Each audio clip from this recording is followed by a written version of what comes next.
அஸ்ஸலாமு அலைக்கும் வரஹ்மத்துல்லாஹி வபரகாத்துஹு. அன்புக்குரிய சகோதர பெருமக்களே, அருமை நபிகள் பெருமானார் ஸல்லல்லாஹு அலைஹி வஸல்லம் அவர்கள் எங்களுக்கு மிக முக்கியமான ஒரு விடயத்தை எச்சரிக்கிறார்கள். கால ரசூலுல்லாஹி ஸல்லல்லாஹு அலைஹி வஸல்லம் லா தகூமு ஸாஅத்து ஹத்தா யுக்பிலல் இல்ம. அருமை நபிகள் பெருமானார் ஸல்லல்லாஹு அலைஹி வஸல்லம் அவர்கள் முக்கியமான சில விடயங்களை குறிப்பிடுகிறார்கள். இந்த விடயங்களை நீங்கள் பார்ப்பீர்கள் என்று சொன்னால், பூமியிலே இந்த விஷயங்களை பார்ப்பீர்கள் என்றால் கியாமத்துடைய நாள் நெருங்கி வருகிறது என்று விளங்கிக் கொள்ளுங்கள். இது குறிப்பாக முஸ்லீம்களும் இந்த விஷயத்தை கவனிக்க வேண்டும், முஸ்லீம் அல்லாத மக்களும் இந்த விஷயத்தை கவனிக்க வேண்டும். இந்தெந்த காரியங்கள் நடைபெறும் என்றிருந்தால், இந்த உலகத்திற்கு முடிவு நெருங்குகிறது, இந்த சூரியனுக்கு முடிவு நெருங்குகிறது, இந்த சந்திரனுக்கு முடிவு நெருங்குகிறது, இந்த வானம் பூமியினுடைய வாழ்வு முடிவடைய போகிறது என்பதை நீங்கள் புரிந்து கொள்ளுங்கள். அவ்விதமாக புரிந்து கொண்டு உங்களது வாழ்க்கையை சீர்படுத்தி கொள்ளுங்கள், செம்மையாக்கி கொள்ளுங்கள், ஒழுங்குபடுத்தி கொள்ளுங்கள் என்பதுதான் அருமை நபி ஸல்லல்லாஹு அலைஹி வஸல்லம் அவர்களுடைய எச்சரிக்கையாகும். இல்லை என்றால் நபி மக்களை பயங்காட்டுவதற்கு சொல்லவில்லை, அல்லது நபி ஏதாவது ஒன்றை சொல்லி மெஜிக்காட்டுவதற்காக, அல்லது தனக்கு சில விஷயங்கள் தெரியும் என்பதை சொல்வதற்காக வேண்டி சொல்லவில்லை. அல்லாஹ் நபி ஸல்லல்லாஹு அலைஹி வஸல்லம் அவர்களுக்கு அறிவித்த செய்திகளை மட்டுமே அவர்கள் சொல்லுவார்கள்.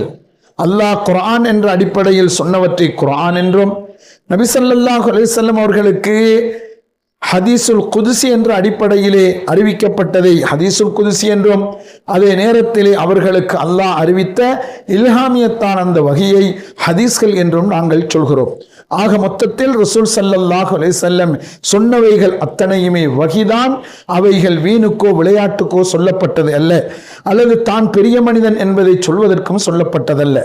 இப்போது நபி அவர்கள் சுமார் 1400 ஆண்டுகளுக்கு முன்னால் சொன்னார்கள், இந்த விடயங்கள் நடைபெறாமல் மறுமை ஏற்படாதே, அல்லது உலகம் அழிய மாட்டாது என்று சொல்லிவிட்டு அதிலே முதலாவது சொன்னார்கள் ஹத்தா யுக்பிலல் இல்மு, அதாவது இல்மு ஞானம் என்பது உயர்த்தப்பட்டுவிடும். இல்மு ஞானம் என்பது உயர்த்தப்பட்டுவிடும்.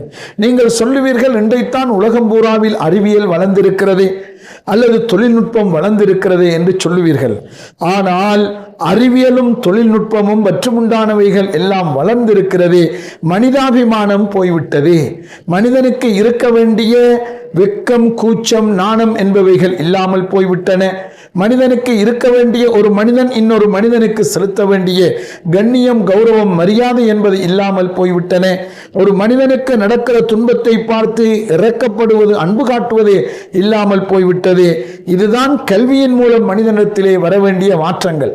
ஆனால் இன்றைக்கு கல்வி என்பது வெறுமனே புத்தக அறிவாக மட்டுமே அந்த இடத்திலே எங்களது மக்களுக்கு இருக்கிறது. இந்த விஷயத்தில் முஸ்லீம்களிடத்திலேயும் இதே நிலைத்தான் இருக்கிறது.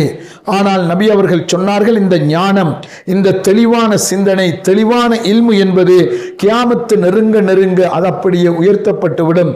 கடைசியிலே வெறும் புத்தகத்தில் அறிவிருக்கும், மனிதன் மனப்பாடம் செய்திருக்கான், ஆனால் அவனுடைய நடைமுறை வாழ்க்கையில் அது இருக்காது. இன்றைக்கு இவற்றை நாங்கள் பார்த்து கொண்டிருக்கிறோம். இன்னும் நபி அவர்கள் சொன்னார்கள் வதக்சுரு ஸலாஸில், அதாவது பூமியிலே பூகம்பங்கள் உருவாகும், அதிகமாகும். பூகம்பங்கள் அதிகமாகும், மண் சரிவுகள் அதிகமாகும், பயங்கரமான காற்றின் மூலமாக மக்களுக்கு அதிர்ச்சிகள் ஏற்படுத்தும், மழையின் மூலமாக வெள்ளப்பெருக்குகள் ஏற்படும். இப்படியாக இயற்கையின் அனர்த்தம் என்று சொல்கிறார்களே, இந்த அனர்த்தங்கள் எல்லாம் அதிகரிக்கும். அதிகரிக்காத வரையில் கியாமத்து நாள் மறுமை வரமாட்டாது என்று சொல்லுகிறார்கள். இன்றைக்கு பாருங்கள், உலகம் பூராவிலும் இன்றைக்கு உலக வல்லரசு என்று சொல்லப்படக்கூடிய அமெரிக்காவை எடுத்துக்கொண்டாலும் கூட அடிக்கடி அங்கே புயலை பார்க்கிறோம், மழையை பார்க்கிறோம், வெள்ளத்தை பார்க்கிறோம். சில நாடுகளிலே மண் சரிவுகள், பூகம்பங்கள் இப்படியெல்லாம் ஏற்பட்டு இருப்பதை, எரிமலைகள் வெடித்து சிதறுவதை எல்லாம் பார்க்கிறோம். இதுவெல்லாம் மறுமை நெருங்க நெருங்க அதிகமாக இருக்கும் என்று சொல்கிறார்கள். இன்றைய காலத்திலே நாம் இதை பார்த்து கொண்டிருக்கிறோம். அடுத்தபடியாக வயத்தகாரபு ஜமான், நபி அவர்கள் சொன்னார்கள், நாட்கள் எல்லாம் மிக நேரம் எல்லாம் சுருங்கியதாகி போய்விடும். நேரம் காலம் என்பது சுருங்கியதாகி போய்விடும். மிக தெளிவாக இப்போது நமக்கு தெரிகிறது. வெள்ளிக்கிழமை வருகிறது, ஜும்மா தொழுகின்றோம், சனி ஞாயிறு என்று வருகிறது, திரும்ப அடுத்த 2 பார்க்கிற பொழுது அடுத்த வெள்ளிக்கிழமை என்று சொல்கிறோம். மாதம் முடிவடைவதை பார்க்கிறோம். காலையிலே எழுந்தவுடனே மாலையாகின்ற நேரத்தை பார்க்கிறோம். முன்பெல்லாம் எவ்வளவு காலம் இருந்தது, நேரம் இருந்தது, வேலை வெட்டிகளை மக்கள் செய்தார்கள். இப்போது பாருங்கள், நேரம் சுருங்கிவிட்டது. போக போக இது சுருங்கிக் கொண்டே இருக்கும். அதற்கு அடுத்தபடியாக ஒன்றை சொன்னார்கள், ஹரஜ், அதாவது பூமியிலே கொலைகள் அதிகரிக்கும் என்று சொன்னார்கள். இன்றைக்கு எங்கு பார்த்தாலும் கொலை, எங்கு பார்த்தாலும் பயங்கரமான மனிதன் கொல்லப்படுவது, மனிதனுடைய வாழ்வு அழிக்கப்படுவதை நாங்கள் பார்த்து கொண்டிருக்கிறோம். எந்த அளவுக்கு நாம் குறிப்பாக அரபு நாடுகளையும் அரபு நாட்டினுடைய சுற்று வட்டாரங்களையும் பார்க்கிறோம். அங்கே ஒவ்வொரு நாளும் பல நூற்றுக்கணக்கான மக்கள் கொல்லப்பட்டு கொண்டிருக்கிறார்கள். பலஸ்தீனை பார்க்கிறோம், அதே போன்று சீரியாவை பார்க்கிறோம், லெபனானை பார்க்கிறோம், மற்றும் உண்டான அரபு நாடுகளிலே பார்த்து கொண்டிருக்கிறோம்.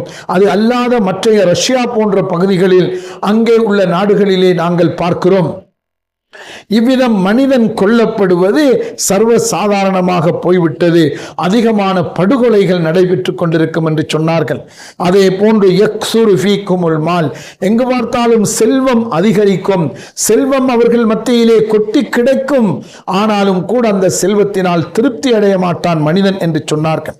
இப்படி இந்த இடத்திலே நபி ஸல்லல்லாஹு அலைஹி வஸல்லம் அவர்கள் மறுமை நெருங்க நெருங்க வரக்கூடிய இந்த காட்சிகளை சொன்னார்கள். இந்த ஹதீஸ் புகாரியிலே வருவதை பார்க்க முடிகிறது.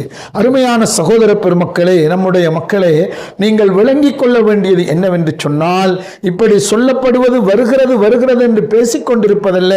நாம் நம்முடைய நேரத்தை, காலத்தை எப்படி செலவழிக்கிறோம், நாம் அல்லாஹ்வுக்கு எந்த அளவுக்கு பயந்தஞ்சி நடக்கிறோம், மனித சமுதாயத்திற்கு எவ்விதம் நாங்கள் பயனுள்ளவர்களாக இருக்கிறோம், எங்களுடைய தொழுகையில இருந்து மற்ற இபாதத்துக்கள் வரைக்கும் எந்த அளவுக்கு அவைகள் சிறப்பாக இருக்கின்றன, நாம் ஒவ்வொருடைய உரிமைகளை எந்த அளவுக்கு நாங்கள் பாதுகாக்கிறோம், அதற்காக வேண்டி நாம் தியாகம் செய்கின்றோம் என்ற ஒவ்வொரு விஷயங்களையும் நினைத்து பார்த்து நம்முடைய வாழ்வை சீர்படுத்திக் கொள்ள வேண்டும் என்பதற்காக வேண்டித்தான்.